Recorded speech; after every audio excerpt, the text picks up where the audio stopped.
Assalamualaikum warahmatullahi wabarakatuh. Kembali lagi dengan mata kuliah penulisan karya ilmiah, yaitu subbab di pertemuan ke-6, pengumpulan data, pembuatan konsep, penyuntingan, dan pengetikan. Kita mulai. Nah, yang pertama adalah pengumpulan data. Pengumpulan data itu merupakan suatu proses penting dalam penelitian. Ya, penelitian memang intinya pengumpulan data kan. Kemudian kesalahan yang dilakukan dalam pengumpulan data akan membuat proses analisis menjadi sulit. Maksudnya di sini apabila kalian salah lah mengambil data. Jadi kan misalkan di penelitian tuh bab satunya kalian ingin mengetahui apa tujuan penelitian. So, kemudian ada juga metode. Kemudian di metode itu kalian salah mengambil datanya. Salah mengambil data sudah pasti akan salah menganalisisnya juga ataupun tidak bisa dianalisis dan kemudian tidak bisa dibuat kesimpulan. Itulah maksudnya tadi kesalahan mengambil data akan mengakibatkan analisis di bab 4-nya akan sulit. Kemudian hasil dan kesimpulan yang dapat akan menjadi rancu. Ya, nanti kalian pertamanya tujuannya apa, kemudian metodenya apa, kemudian hasilnya juga akan tidak jelas itu, agak kurang tepat lah. Jadi disarankan tidak mengalami kesalahan pada saat pengumpulan data. Nah, kemudian masing-masing penelitian memiliki proses pengumpulan data yang berbeda-beda. Ya, biasanya setiap penelitian cara ambil datanya beda-beda. Kayak terumbu karang ini kan yang diukur terumbu karangnya, kalau ukur lamun dengan transek yang berbeda dengan terumbu karang. Kalau ini kan tidak pakai, ini bisa pakai pipa karena daerahnya tidak kena arus, dan kalau di sini kan tidak rata permukaan, dia harus pakai tali. Kemudian juga biasanya penelitiannya sama, tapi cara ambil datanya ada yang berbeda sedikit, karena kan nggak boleh sama persis. Nah, itulah yang maksud proses pengumpulan data itu berbeda-beda. Kemudian pengumpulan data itu terbagi lagi, ada kualitatif dan kuantitatif. Kemudian data juga memiliki wujud, mulai dari ada data gambar, ada data suara. Saya kira ambil gambar, oh datanya nih apa itu, keanekaragaman pohon atau keanekaragaman karangan itu berbentuk gambar. Kemudian ada juga suara. Suara biasanya untuk penelitian yang lain lah mungkin. Huruf, angka, ya angka kan bisa catatan, huruf ya catatan lah.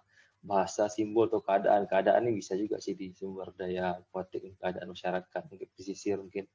Kemudian tujuan dari langkah pengumpulan data adalah mendapatkan data yang valid sehingga kesimpulan penelitian tidak diragukan kebenarannya. Ya, kalau pengambilan datanya bisa dilihat jelas, oh gini cara ambil datanya, cara ukurnya gini, cara olahnya kayak gini, pengambilan sampelnya tepat. Jadi orang nggak, atau dibawa kesimpulan, kebanyakan orang tidak akan ragu dengan apa yang telah dilakukan oleh si peneliti. Kemudian jenis data itu dikategorikan sebagai berikut. Menurut cara memperolehnya ada dua kategori, data primer dan data sekunder. Data primer itu yang data yang dikumpulkan langsung oleh si peneliti. Contohnya gini nih, dia langsung turun lapangan. Kemudian kalau data sekunder itu dia lihat dari penelitian orang ataupun dari data dinas, jadi penyedia data lain, dia nggak turun langsung, tapi dia mengambil dari sumber yang valid. Kemudian menurut sumbernya itu ada data internal, data yang menggambarkan keadaan atau kegiatan sebuah organisasi, misalkan kayak lembaga, ya di dinas, Panglima Laut atau LSM itu. Nah, ini datang langsung ke tempatnya, kalian tanya data-data yang dibutuhkan kan. Nah, itu dimasukkan data internal, data langsung. Kemudian kalau data eksternal itu data yang kegiatan di luar sebuah organisasi. Misalkan di luar organisasi ini pendukungnya kayak mana, misalkan keadaan alamnya, support masyarakat, support dari pemerintahan, ataupun kendala-kendala yang mereka hadapi. Itu yang dimasukkan data yang bisa kalian lihat atau bisa kalian tanyakan dari lembaga ini, data yang di luar institusi dia, data pendukungnya lah, data di luar kantornya, faktor-faktor eksternal lah. Nah, kemudian menurut sifatnya ada data kuantitatif dan data kualitatif. Data kuantitatif ini data kualitas, dia tuh kuantitatif ini jumlah, kualitatif yang kualitas. Kuantitatif ini jumlah, jadi angka pasti, misalkan panjang ikan ini dari kepala ke punggung berapa, ekornya berapa, perutnya berapa, jadi bisa langsung dinyatakan. Tapi kalau kualitatif tuh data yang bukan angka, kualitas kan dia bukan angka, baik buruk. Nah, sini kualitatifnya misalkan gelombangnya sangat tinggi. Jadi kalau kalian hitung ini berapa meter agak pasti nggak akurat. Nah, mungkin kalian ukur dari bawahnya kan. Anginnya sangat deras, nggak bisa diukur berapa knot. Tapi kalau yang udah canggih-canggih bisa, anginnya berapa knot bisa dihitung. kecepatan kapal, tingginya nih bisa diperkirakan dengan satelit. Tapi kalau yang mahasiswa nih masih masuk data kualitatif, tidak perlu dihitung dengan angka. Kemudian menurut waktu pengumpulannya ada cross section atau incidental. Incidental itu pada suatu waktu tertentu. Jadi nggak ada waktu untuk ditentukan kapan ambil, terserah kapan kalian ambilnya, itulah dinamakan incidental. Kemudian data berkala, time series. Time series ini dia harus diambil pada periode tertentu, misalkan setiap pada musim kemarau, berarti di musim kemarau diambil, setiap pada musim hujan, atau setiap peneluran penyu bertelur pada musim hujan, berarti diambil di situ-situ, ataupun diambil data pada saat pasang purnama, berarti setiap pasang purnama aja ambil datanya. Jadi ada waktunya dia, time series. Kemudian metode pengumpulan data yaitu ada wawancara. Wawancara terstruktur itu si peneliti telah mengetahui dengan pasti informasi apa yang hendak digali. Jadi dia turun lapangan itu udah tahu dia mau ngapain. Oh, aku mau ambil data ini. Jadi datang sana cuma nanyain yang udah terkonsep tadi, udah direncanain lah. Jadi tinggal cari jawabannya aja, ataupun tinggal datang ke orangnya. Sini pertanyaan sistematis, ya ada berurut biasanya, udah dibuat ke pertanyaan ini dulu ini, jadi runut lah. Kemudian ada recordingnya, kalian mungkin bawa rekaman atau foto kan.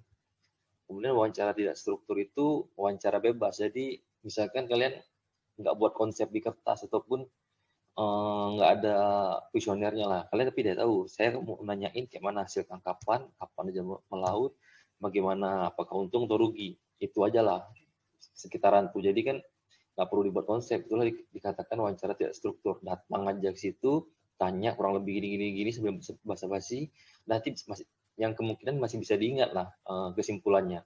Itu dinamakan wawancara tidak terstruktur. Kemudian ada juga metode observasi. Observasi ini pengumpulan data yang secara kompleks. Jadi kan kalau saya simpulkan, kalian itu datang ke suatu tempat, kalian kayak berdiam di situ, tinggal di situ lah dalam waktu tertentu sampai kalian tahu keseluruhan lah daerah tersebut. Oh, ini masyarakatnya kayak gini, oh lingkungannya kayak gini, oh penangkapan ikannya kayak gini, mereka ramah lingkungan, mereka tidak ramah lingkungan, mereka dapat dukungan dari masyarakat, mereka juga kondisi alam tidak mendukung. Jelas sekali. Jadi kalian murni tahu lah, tahu bukan datang dalam keadaan sebentar, tapi udah lama, udah seakan kayak warga situ. Paling ya sebulan atau sebulan setengah, nggak tahu sih. Di sini diceritakan tidak hanya mengukur sikap responden, namun juga dapat menggunakan untuk merekam berbagai fenomena yang terjadi. Ya, kalian bisa dapat info yang baru, yang belum peneliti atau orang pernah turun di situ, kalian bisa dapat ilmu yang lebih baru biasanya. Kemudian teknik pengumpulan data observasi cocok mempelajari perilaku manusia, proses kerja, dan gejala-gejala alam. Nah, di sini kan, ya memang proses perilaku manusia, perilaku masyarakat maksudnya, proses kerja masyarakat seperti apa, kemudian gejala-gejala alamnya, maksudnya di situ ada sering angin besar nggak, atau pasang atau apa kan. Metode ini tepat dilakukan pada responden yang kuantitasnya tidak terlalu besar. Maksudnya observasi ini cocok misalkan kalau area penelitian itu satu kampung ataupun tidak luas. Maaf tadi terpotong sebentar, saya lanjutkan kembali. Metode ini juga dilakukan pada responden yang kuantitasnya tidak terlalu besar. Maksudnya di sini daerah yang kalian teliti itu kecil, misalkan di satu kampung ataupun tidak satu kabupaten. Satu kabupaten terlalu luas kalau kalian sampai observasi lama. Tapi kalau satu kampung atau di masyarakat pesisir masih bisa. Kemudian metode pengumpulan observasi ini ada dua kategori, yaitu prinsipal observasi, yaitu peneliti terlibat langsung, kalian ikut terus semua aktivitas itu di sana, hampir sama kayak KKN lah. Kemudian yang kedua, non partisipan observation itu penelitian tidak ikut secara langsung. Maksudnya gimana ya? Kalian tinggal di situ tapi tidak semua kalian ikut. Misalkan ada pas mereka melaut kalian nggak ikut, ataupun pas mereka mengambil hasil kepiting atau tangkapan lainnya di dalam hutan mangrove kalian nggak ikut. Cuman kalian lihat hasilnya langsung. Nanti hasilnya langsung. Kalian melihat hasil tangkapannya aja di TPI. Itu bisa juga, itu non observasi tapi non partisipan. Oh ya, ini untuk soal kuisnya. Soal kuis yang pertama adalah jelaskan contoh penerapan metode observasi pada PKL atau penelitian sumber daya akuatik. Maksudnya kalau kayak mana sih contoh metode observasi kalau diterapkan dalam PKL atau skripsi sumber daya akuatik. Contoh kegiatannya lah seperti apa. Yang simpel pun yang simpel pun boleh. Kemudian kita lanjut ke materi, yaitu tentang angket atau kuesioner. Merupakan metode pengumpulan data yang dilakukan dengan cara memberi seperangkat pertanyaan. Nah, ini tadi kan kuesioner ini memberi yang lanjutan tadi lah. Nah, ini kalau tadi yang mana ya, maaf. Nah, tadi wawancara. Wawancara tuh kita datang langsung sambil bertanya. Tapi kalau kuesioner itu biasanya kita nggak, hampir sama kayak wawancara, cuman kita nggak datang langsung. Kita sebarkan atau bisa nitip sama kelompok masyarakat, nitip sama perangkat desa atau apa aja, kita nggak datang langsung. Itu suruh isi, kita ambil aja datanya. Nah, ini tujuannya adalah mengetahui dengan pasti variabel yang diukur atau yang diharapkan dari responden. Jadi pertanyaannya agak simpel, misalkan berapa jumlah tangkapan, berapa pendapatan, apakah mengambil kayu mangrove atau merusak karang. Jadi yang jawabannya itu bisa diukur, bukan jawaban nalar. Kemudian tujuan kuesioner ini cocok untuk responden yang cukup besar atau tersebar. Misalkan mau ambil skala kabupaten atau provinsi kan agak lama kita datang tiap hari nyebar itu. Jadi kan paling dititipkan ke siapa gitu, nanti tolong disebarkan, baru kita ambil datanya pada waktu tertentu. Jadi kita nggak terlalu terlibat di situ terus. Kemudian ini contohnya lagi, berdasarkan pertanyaan, kuesioner dapat dikategorikan dalam dua jenis, yaitu kuesioner terbuka dan tertutup. Kalau terbuka itu terbuka ini yang kayak apa ya, essay atau lisan lah, bebas ya jawab apa. Jadi pertanyaannya nggak ada pilihannya untuk dicontreng, jadi terserah dia menjawab apa. Misalnya direkam gitu atau dicatat gak capek. Biasanya rekam biar nanti dilihat, oh jawabannya si A gini, si B gini, jadi jawabannya tersebar. Tapi kalau tertutup, jawaban itu udah ada, misalkan kayak ada contrengan atau ABC lah atau apa, jadi mereka contreng. Jadi kalau yang tertutupnya lebih enak tuh, dan dari sana jawabannya nggak akan melebar. Di situ aja, paling jumlahnya ada berapa, ini berapa persen, itu menjawab ini ada berapa persen, menjawab yang C ada berapa persen. Kemudian seiring dengan perkembangan beberapa kuesioner penelitian saat ini menerapkan metode kuesioner yang semi terbuka. Semi terbuka itu maksudnya ada pertanyaan yang pakai jawabannya ditentukan, ada juga lainnya, misalkan lainnya itu kan nggak ada ditulis jawabannya apa kan. Jadi nanti jawab, oh saya gini. Maksudnya kejadian yang dialami oleh si responden itu di luar kolom yang sudah kita sediakan. Berarti dia ada menjawab metode lain. Nah, itu maksudnya semi terbuka. Ataupun semi terbuka ini ada juga yang pertanyaannya ada metode tertutup, ada juga yang pertanyaan essay. Jadi bisa diambil yang tertutupnya, bisa semi terbuka. Bisa juga tadi yang pertanyaannya yang ada model lainnya itu bisa untuk menjawab. Itu yang katakan semi terbuka. Nah, lanjut sekarang masuk ke materi studi dokumen. Studi dokumen adalah metode pengumpulan data yang tidak ditujukan langsung kepada subjek penelitian. Maksudnya di sini kita mengambil data penelitian tapi tidak langsung turun ke lokasi tersebut. Kita mengambil data-datanya baik dari web instansi tersebut, dari misalkan dari lapangan itu dari data masyarakat atau data dinas, ataupun data masyarakat itu maksudnya data desa atau ada jumlah penduduknya atau hasil tangkapannya di balai desa. Tapi misalnya hasil tangkapan di TPI, maksudnya kita meneliti suatu daerah tapi kita nggak turun dari daerah itu dinamakan studi dokumen. Kemudian ini tadi studi dokumen yaitu jenis pengumpulan data untuk yang meneliti berbagai macam dokumen yang berguna untuk bahan analisis. Jadi kalian judulnya ada pakai analisis di depan PKL atau skripsinya. Jadi analisis gini. Tapi di prodi kita belum tahu apakah bisa digunakan atau tidak metode studi dokumen ini.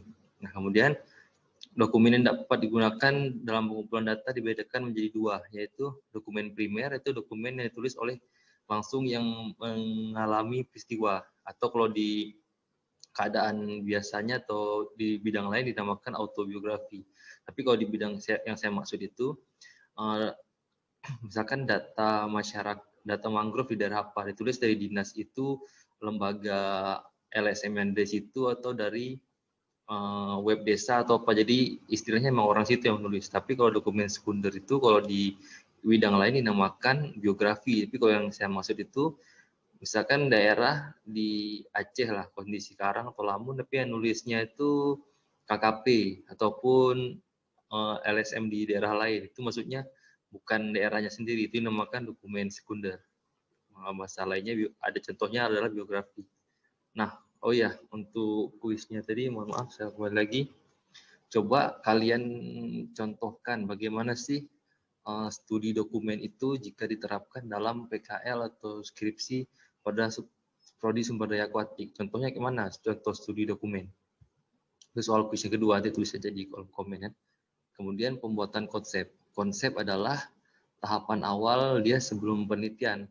Kita baca dulu, yaitu penyusunan utama dalam pembentukan pengetahuan ilmiah atau abstraksi suatu ide atau gambaran. Nah, jadi misalkan kita mau meneliti nih, kita ada lihat di literatur bahan tentang apa gitu. Nah, pas kita lihat bahannya, kita buat konsep, nanti kita lihat apakah kita ingin metodenya seperti apa, nanti tujuannya apa, manfaatnya apa, cara kerjanya apa, analisisnya bagaimana. Itu yang dinamakan konsep. Nah, konsep itu kan kalau tahapan lebih lanjutnya itu adalah kerangka penelitian. Kalau kerangka itu lebih jelas lagi data struktur. Kalau konsep ini masih gambaran awal. Nah, kemudian konsep yang disajikan tergantung pada masalah yang dialami secara kritis. Masa kritis itu berpikir cepat lah, ataupun cepat merespon reaksi. Misalnya ada permasalahan apa, kita cepat merespon. Apabila ada permasalahan, langsung kita merespon, kita membuat konsep. Kalau kalau konsepnya kompleks atau banyak, jadi agak banyak kita buat tahapan-tahapannya. Tapi kalau masalahnya hal yang biasa, jadi agak lebih sedikit. Contoh kan, ingin meneliti kualitas air di terumbu karang apa, kualitas perairannya. Jadi cuma dilihat tuh bagaimana kualitas air, bagaimana cara mengukur, apa dampaknya terhadap terumbu karang, bagaimana cara solusinya. Yang lebih rumit itu misalkan bagaimana mengetahui distribusi benih lobster di daerah apa gitu. Itu kan harus ada kayak bagaimana kehidupan masyarakatnya, bagaimana potensi pembenihannya, bagaimana potensi penjualannya, bagaimana dampak terhadap masyarakat, kemudian ada juga pengetahuan masyarakat apakah lebih bagus untuk dijual atau dipelihara lah gitu. Nah, itu maksudnya konsep tadi kan.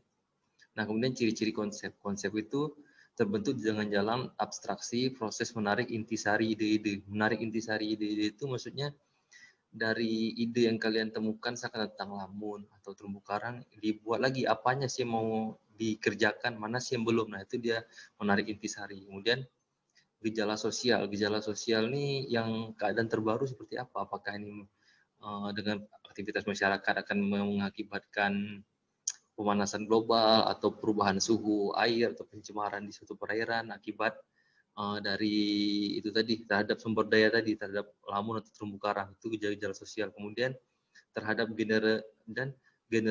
generalisasi dari sebuah ide. Nah, maksudnya di sini ya, kalau ini kan pisang kan, pisang, mangga, dan upaya digeneralisasikan menjadi buah-buahan. Begitu juga ikan. Ikan, ada beberapa jenis ikan, nanti kalian ada jenis ikan kerapu, ikan kakap, atau ikan tongkol, nanti kalian satukan mungkin jadi ikan. Itu dinamakan generalisasi. Misalkan hasil tangkapan ikan di wilayah pelabuhan Labuh. Nah, maksudnya hasil tangkapan ikan itu kalian udah menggeneralisasikan segala jenis ikan dari situ jadikan satu ikan. Begitu juga keanekaragaman mangrove di daerah apa. Di situ paling terdiri ada beberapa jenis pohon mangrove, jenis apa. Itu namanya generalisasi. Tapi bisa juga kalian lebih spesifik mengambil pohon ini, pohon itu kan. Kemudian ini dibaca aja ya, bisa jelaskan sedikit fungsi konsep. Itu fungsi kognitif, yaitu mengorganisasikan observasi dan menata hasilnya. Nah, maksudnya observasi tadi saya bilang kan turun lapang. Turun lapang itu dengan adanya konsep kita lebih terorganisir, ya tidak asal turun-turun ya berdiam situ entah atau gerak kemana, tapi udah ada konsep kalian bisa tahu lah, oh habis ini gerak sini, habis itu ambil data sana, habis itu mengikuti kegiatan apa gitu kan. Kemudian fungsi evaluatif, mengevaluasi apa yang tadi dipersepsi. Nah, waktu kalian ingin meneliti itu atau awal, oh diduga nanti penelitiannya kurang lebih kayak gini lah dapatnya. Karena gambarannya kadang-kadang pas penelitian udah tahu. Tapi kalau dengan adanya konsep, kita bisa melihat nanti apakah yang kita prediksi awal tadi sudah benar, ataupun apakah ada kesalahan, ataupun ada tahapan yang belum, ataupun kalau datanya tidak sesuai, di mananya tidak sesuai. Itulah fungsi evaluasi. Konsep berfungsi sebagai mengevaluasi kegiatan penelitian kita. Kemudian fungsi operasional atau pragmatis, yaitu mengendalikan dan mengarahkan perilaku individu. Nah, dengan adanya konsep, misalkan kita ingin mengedukasi masyarakat untuk tidak mengambil terumbu karang, mengambil mangrove, merusak lamun. Nah, itu kan tidak bisa mengedukasi secara langsung bilang itu. Kita harus membuat konsep apabila kalau dilestarikan seperti ini hasilnya, apabila tetap dipertahankan mendatangkan banyak manfaat, kalau dirusak ini akibatnya. Itulah konsepnya dalam fungsi pragmatis. Kemudian dalam konsep secara komunikatif akan menjadi alat untuk merelevansi setiap langkah dalam penelitian. Nah, ini kan konsepnya itu kan, maksudnya komunikatif itu konsepnya agak panjang lah tulisannya. Misalkan, konsep pertama adalah melestarikan. Nah, melestarikan apa? Melestarikan lamun dengan cara ini, melestarikan mangrove dengan apa? Kemudian dampak terhadap apa gitu. Jadi dalam bahasa konsepnya lebih banyak. Jadi begitu dibaca orang langsung tahu. Kadang-kadang konsep itu bahasa-bahasanya melestarikan aja, analisis ini apa, manfaatnya apa. Jadi agak panjang. Misalnya melestarikan lamun, melestarikan mangrove, caranya adalah dengan tidak menebang, tidak mengambil kayu untuk kayu bakar, tidak membuang sampah. Manfaatnya akan mendapatkan ikan, dapat hasil, dapat menjadi tempat tinggal ikan, dan memudahkan nelayan untuk mengambil ikan di situ. Kemudian juga stok ikan juga akan terjaga, lingkungan untuk ikan hidup juga bisa tetap baik lah. Itu maksudnya konsep dalam fungsi komunikatif. Dan kemudian inilah penyuntingan. Penyuntingan itu adalah menyiapkan naskah untuk dicetak atau diterbitkan kan. Nah, penyuntingan itu kan bisa semacam seleksi akhir lah untuk menghasilkan sebuah karya kalian. Penyuntingan ini nggak mesti sekali, dia bisa beberapa kali. Dalam periksa sekali, ada kesalahan ini, ada perbaiki lagi, nanti dah berapa hari periksa lagi, ada kesalahan lagi, tanya sama dosen, pas kembali lagi periksa lagi, ada salah lagi perbaiki. Nah, ini di gambarnya juga bisa membuat brand. Ya, maksudnya kalau kalian sunting punya kalian tuh yang betul-betul aja, kalian sunting yang penting-penting aja, nanti punya kalian tuh ada brand. Misalnya punya si A, dia tentang murni mangrove, nggak membahas lain. Si B karang, dia karang nggak membahas yang lain. Jadi karya kalian lebih ada brandnya, lebih lebih terspesifik lah. Dia karang, dia mangrove, atau dia lamun gitu. Kemudian ada fungsi juga perbaikan daya tarik. Nah, daya tarik itu waktu dibacaannya tuh, misalkan ada contoh kalimat kan, ikan hiu dan pari sudah langka. Atau orang baca biasa aja, tapi kalau ada bacaan dalam kurun waktu 5 tahun terakhir populasi ikan hiu pari sudah semakin langka. Di sini ada keterangannya. Sudah dalam kurun 5 tahun terakhir nih. Maksudnya bukan dari kapan. Kalau yang atas tadi kan dari kapan dia langkanya, tapi ini 5 tahun terakhir. So, misalnya di bawahnya lagi paragrafnya biasanya ada angka-angkanya, sudah menunjukkan berapa persen lagi tinggal berdasarkan studi siapa, jadi lebih bagusnya lah, ada daya tarik, jadi lebih mudah dimengerti pada sebagian orang. Kalau yang di atas ini kan dasar sekali. Nah, kemudian bahasa komunikatif. Bahasa komunikatif itu bahasanya begitu kita baca, kita bisa memvisualisasikan dalam pikiran seseorang tulisan yang kita maksud. Misalkan kita bilang sangat tinggi kan dia orang bingung, tapi kalau tinggi menjulang, tingginya ke atas dia. Kemudian tangkapan banyak berkurang semana, itu tangkapan yang bawah, tangkapan berkurang drastis, banyak drastis ya berkurang. Banyak contoh-contoh lain yang bisa kalian terapkan dengan bahasanya tuh bisa ngebayangin lah, ini maksudnya. Jangan bahasa-bahasa yang nanggung itu maksud dari bahasa komunikatif. Nah, kemudian tata cara penulisan feature. Feature ini maksudnya bukan masa depan, tapi dia tentang pencantuman sumber dalam penulisan kita di dalam literatur yang kita ambil dari literatur. Di sini kan ada tahapannya nih, cara tulisnya nih. Seperti nanti kan nama dia, tahun bukunya diterbitkan atau jurnalnya, kemudian siapa penerbitnya, setelah siapa penerbitnya, itu yang di bab 2 atau bab 4 kan. Tapi yang penerbitnya di pustaka. Kalau yang di bab 2 bab 4 itu cuma nama si penulis dan tahun, tapi kalau di pustaka nanti ada namanya, misalkan penulisnya ada berapa, ditulis semua. Kalau terlalu banyak nanti ada et al. Kemudian ada juga bukunya, jurnalnya, tahunnya, siapa penerbitnya, di negara mana. Ya, biasanya kan nanti ada cara panduan penulisannya di panduan PKL atau skripsi punya prodi SDA kan. Nanti kalian lihat saja bagaimana formatnya, karena pasti ada perbedaan sedikit walau garis besarnya sama. Di sini kan sangat dilarang mengutip tanpa menjiplak. Jadi kalian mengutip tanpa maksudnya nih ngutip itu mencantumkan sumber. Kalau jiplak tuh nggak ada cantumkan sumber, langsung ambil. Sementara di akademisi itu sangat dilarang lah, tidak boleh seperti itu. Itu kalau bagian gambar atas menjelaskan plagiarisme atau plagiat lah, atau bukan menyontek ya, atau mengutip itu adalah seni, bukan seni nih, sebuah karya yang memasukkan karya orang lain ke dalam kinerja kita tanpa mencantumkan sumbernya. Itu sangat dilarang. Jadi semoga kita terhindar dari plagiat. Kemudian perombakan Alenia Naif dan Pendan. Di sini Alenia Naif ini adalah kurang enak untuk dibaca jika dibiarkan tidak dikoreksi menjadi Anelia yang lebih dewasa. Maksudnya itu mungkin bahasa-bahasanya lebih kayak vulgar atau apa kan.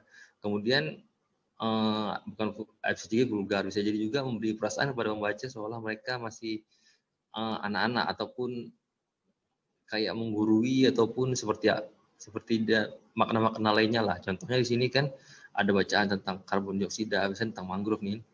Kalau terhirup banyak-banyak. Di sini yang digaris, yang bahasa yang Alenia Naif dan Pendan ini bagian kalau terhirup banyak-banyak ini. Sementara kalau kalimat betulnya itu dia gini. Nah, ini tapi tahukah Anda ada mengedukasi tapi tidak membuat orang seperti bocah lah atau junior atau apa. Di sini jelaskan hijau daun yang dalam bahasa ilmiah disebut klorofil mampu menyerap dan mengolah CO2.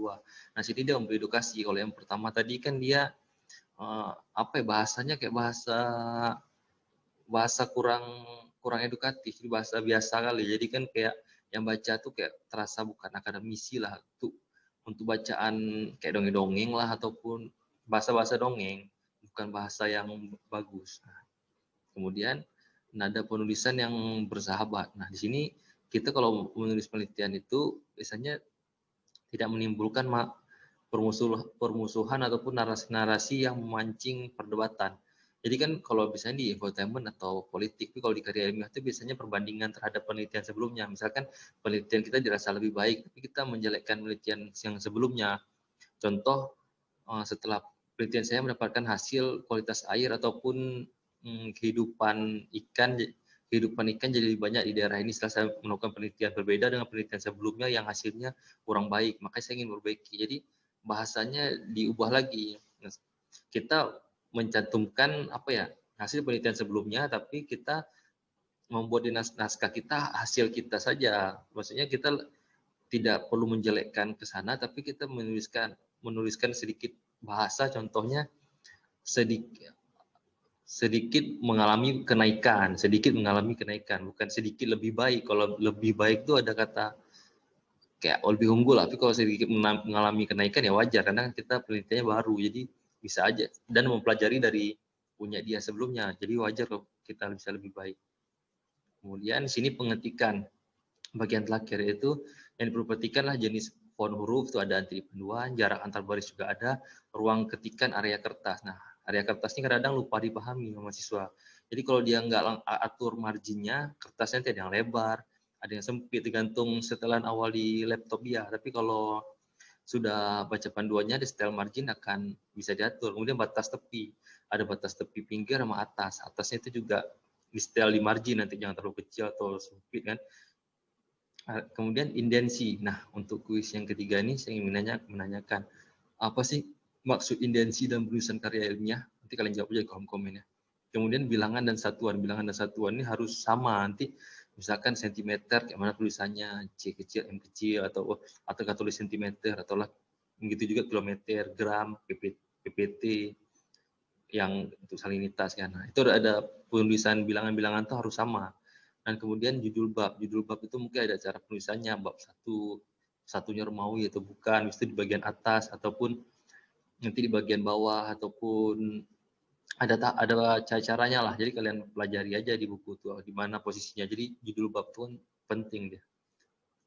Oke, sekian dari saya 3 kuis tadi. Nanti jawab saja di kolom komentar, tulis nomornya, nama, dan jawabannya.